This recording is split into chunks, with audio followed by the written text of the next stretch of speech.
Okay, here's the question everyone asks. How do you build muscle and drop fat at the same time? Is that actually a thing?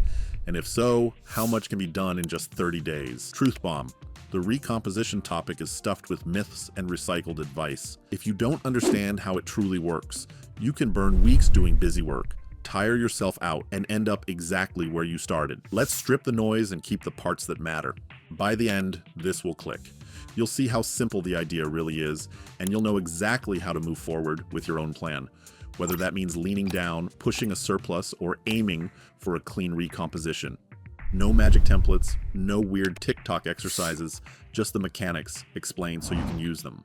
First, let's make the idea make sense. Fat loss requires one thing: a calorie deficit.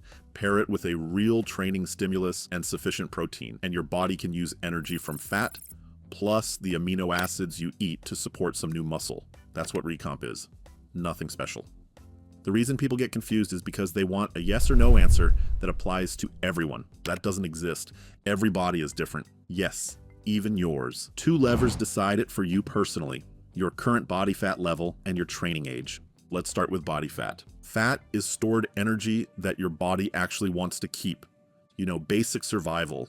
The leaner you are, the less willing your body is to donate those calories to build new tissue. So if you're someone that looks like a stick and want to become more of a stick, this won't work for you. At low levels of fat, your physiology is already in protect what's left mode. Also, muscle is costly. It doesn't sit there for free. It takes calories to maintain. So expecting your body to willingly add a bunch of new tissue while you push even leaner is optimistic at best. Take the extremes. Around approximately 10% body fat and below, don't plan on meaningful muscle gain while getting even leaner. In fact, if you keep cutting, you may lose some. On the other side, if you're closer to approximately 30% body fat, you have fuel in the tank and your body isn't panicking about survival.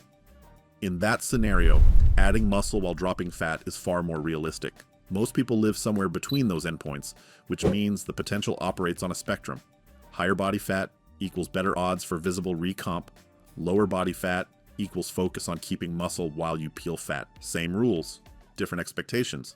Lever 2 is training age. The longer you've been training properly and the more muscle you already carry, the harder it is to add more. That's true even in a surplus. Beginners, on the other hand, get the best response because lifting is a novel stress. The body adapts aggressively. So if you've never lifted before, easy wins. But if you've done 5+ years of consistent hard training, you'll see small, slow changes. Everyone else sits in the middle. If you're not at either extreme, you're probably wondering how much recomposition you can get. Practically, that question doesn't change what you should do. There is no recomp routine, no special diet, no color-coded spreadsheet that makes physics optional. Recomposition isn't something you force, it's what happens when the right basics are in place. If your lever combo allows it, you'll lose fat and add some muscle. If it doesn't, you'll lose fat and keep the muscle you have. Either way, the plan is the same. Non-negotiable rule number 1 for fat loss: be in a calorie deficit. There's no clever workaround. If energy intake isn't lower than output, your body has zero reason to tap stored fat. Quick note on the part most people mess up: actually sticking to those numbers. I use Cal AI for that. Set your goal once and it gives you a daily budget. Calories plus protein, carbs, and fats without turning dinner into a math exam. No spreadsheets and no guesswork. Logging doesn't feel like homework. Open the camera, snap your meal, and it fills in the entry. Protein, carbs, fats, done before your coffee cools. I still give it a 2-second check and tweak portions if needed. Add a drizzle of oil, adjust the rice, 2 taps, and it's accurate. And if you're looking for a shameful late-night snack, scan the barcode and move on with your life. The database covers the usual staples, even the weird, high-protein snacks that you know deep down aren't good for you. Bottom line, muscle is built in the gym, but revealed by consistent eating. Cal AI makes consistent simple enough to keep on your worst day, not just your best one. First link in the description and the pinned comment. Use code BODYHUB for a 3-day free trial. Track smarter so your effort actually pays rent. Which brings us back to the boring truth. Because fat loss requires a deficit. Full stop. A recomp is basically a normal cut with bonus potential. Set a consistent deficit, roughly approximately 500 calories below maintenance for most people, give or take. If you prefer a slower, strength-friendly cut, shade lower. If you care more about speed and can handle it, shade higher. Pick the lane you'll actually stick to. As for protein, stick to minimum 0.8 grams per pound of body weight daily. If you want to maximize the chance of adding muscle in a deficit, push closer to around 1 gram or more. Spread it across 3 to 4 meals. As for training, lift like your sets matter. Progressive overload, stable exercise selection, and honest proximity to failure. You don't need to turn sessions into cardio circuits just to feel busy. Fatigue isn't hypertrophy.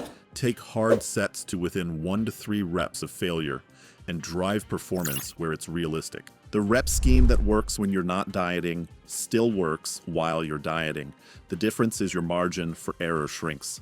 As for cardio, treat it as an optional tool, not a religion. Use it to nudge calories without kneecapping recovery. Most people say you need to get your 10,000 steps in a day, but the calorie deficit is far more important when it comes to actually burning fat.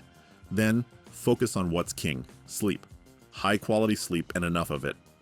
Add a couple of basic supplements if they fit your needs, but remember, the pill that matters most is consistency.